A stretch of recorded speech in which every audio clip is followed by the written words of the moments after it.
Today we're going to talk about why white people don't like black people. It's really simple. It's not even really complicated. Reason number one is because we remind them of what they did. And now they're not sorry for what they've done.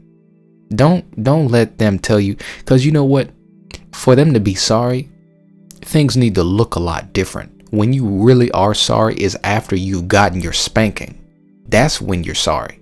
After you've been put on punishment.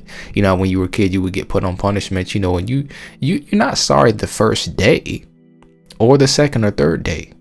You're sorry once you get done with that long 4 weeks and you couldn't play with nothing, you couldn't go outside, all of that stuff.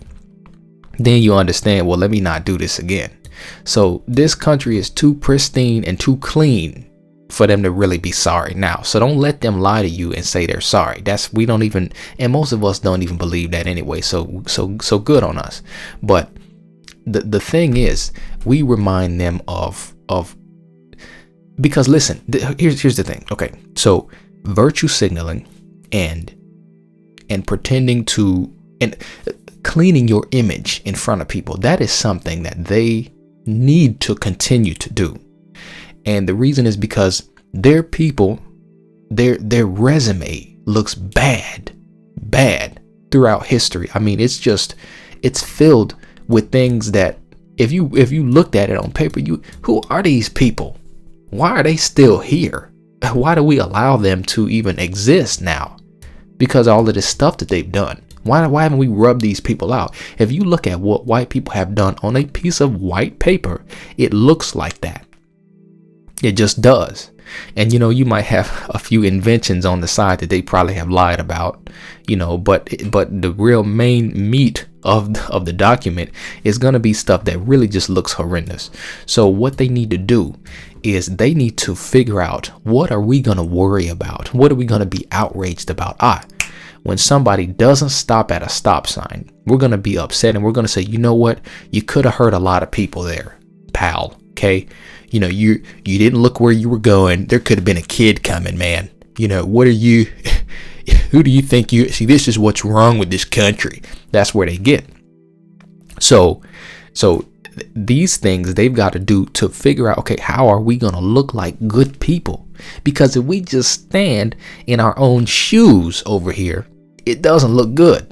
So we got to figure out a way to worry about things, you know, charity, you know, save the animals, something, you know, we got to, and, you know, to each his own, everybody finds something, you know, they love it when there's some bad news. And it's, you know, that makes me sick. I hate that. You don't even have the emotion, and we understand that, and you don't even see how this is dry here, what you're saying. I'm gonna end up laughing a lot. But anyway, so these things that they do, you know, this is their way of looking like, because now see, and that's what's interesting. Why can't you just be a good person on your own? Why do you need to do things? This is what you call works. You know how the Bible talked about works is not going to save you? This is the works right here. All of this virtue signaling that they do from day to day, where they're really just bothering people. You know, the thing you need to do as somebody white in this country is be quiet. You know, just let the dust settle. Because it has, it's a lot going on, a lot of news being pumped out. Be quiet. Don't say nothing about nothing.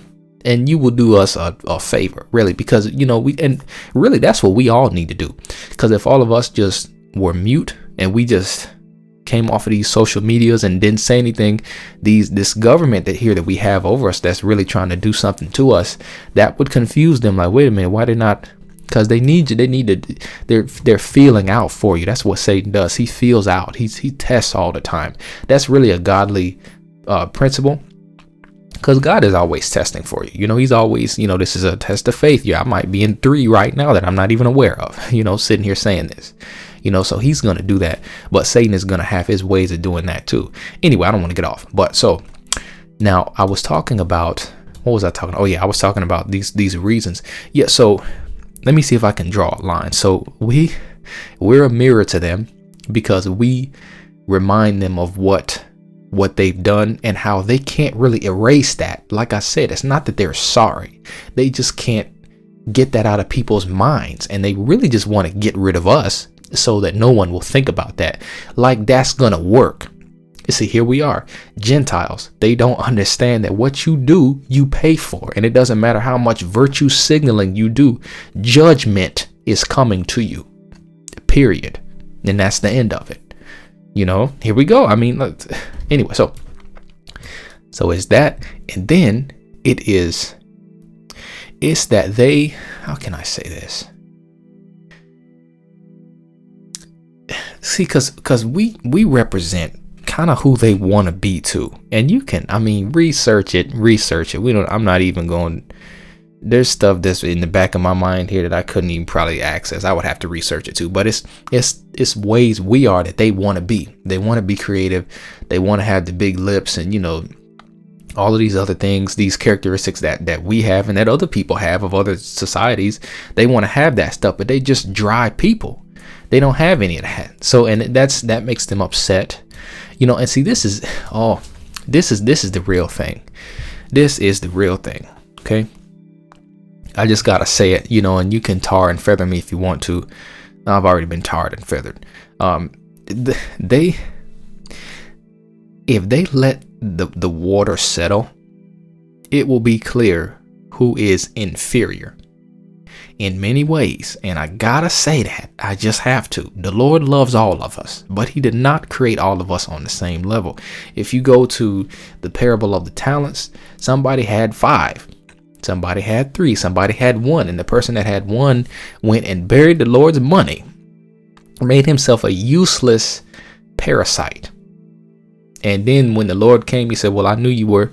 No, you didn't want to. Anyway, but I'm not going to get into that. But, you know, we got to understand that, man. Not every creature and not every human is on the same level. We all have some of us have more responsibility. And when you have more responsibility, that means you've got to be given more because you have more work to do. That's why black people seem to have more, because we have more work to do than these people. And what they look at and they get jealous is they just see the things that we've been given, but they don't see the work. And then the reason that they don't see the work is because we haven't done it. We are the people. We're Israel. Literally, we're the people who were stubborn and we wanted to be like everybody else, and we didn't want to do our work. And let me tell you something. When God gives you, I've said this in other podcasts too, when God gives you when God gives you a task, you have to do it. It doesn't matter whether he supposedly has, you know, just seemed like he just cast you away. You still have that job to do.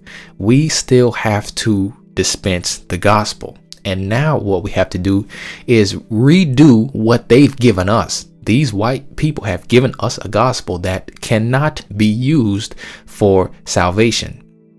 And if it's being used, is because the Holy Spirit is in there fixing things. Because these are not the people. These are the Gentiles. These are not the people who give us. Listen to me, man. And it's not. People are gonna say I'm racist for all of this, but it's about tasks. It's really not about race. It's about what God has given your nation of people, the work He's given you to do. And like I said, so it's those things. And see, what makes them really not like us is that they don't understand that this stuff that I have just said to you, they don't get that. They don't get that. Okay, if you've been given a lot, it's because you got a lot to do. And, you know, if you're here, you know, and you're not doing it, that's because, you know, and God allows this to happen to you because you haven't been, all of these things that are part of really just, this is the gospel, what I'm talking about. It really is. You know, how does God interact with us and how do we interact with each other? That's all it really is, you know, and these people have the least understanding of that. So that jealousy and this hatred and the fact that, you know, we remind them of something that they're trying to get off of their resume that God is not allowing. It's like when you write on a whiteboard and you use the Sharpie marker that you can't erase. You know, how you gonna get that off of there? You got to have to do some work. You have to sweat to get that off. You know, and they don't know they wouldn't even know what to do. How do we get this off of our rap sheet here? You know, and they bring in so many things like, okay, well, you know, black people are doing this, we're doing that. All of this happens because you set up a country. That's what happens when you set up a country, and you set up a country on a foundation that's not solid.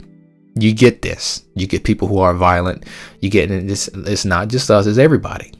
They're violent too. All of these things that are happening, they want to blame. You just came over here because you didn't understand that when God does not tell you to go somewhere, you stay put. And if you do go peaceably and peacefully. And if these people reject you, then go back to where you came from and let the Lord figure that out. So what I'm really saying here, and I'm not going to be too long, but it's the fact that number one, we remind them of something, that we remind them of who they really are. Because when they look at us, they're looking at this stuff, this terrible stuff that it hurts their ears. If it hurts my ears to really, if I was to look at the stuff they did, I would have a lump in my throat, man. Most people would, and they certainly can't take it. So we remind them of this stuff that has just happened, and we remind them of just really every other incident of where they went somewhere and they just completely destroyed a group of people. That's number one. Number two is that they have not been given the same job as us.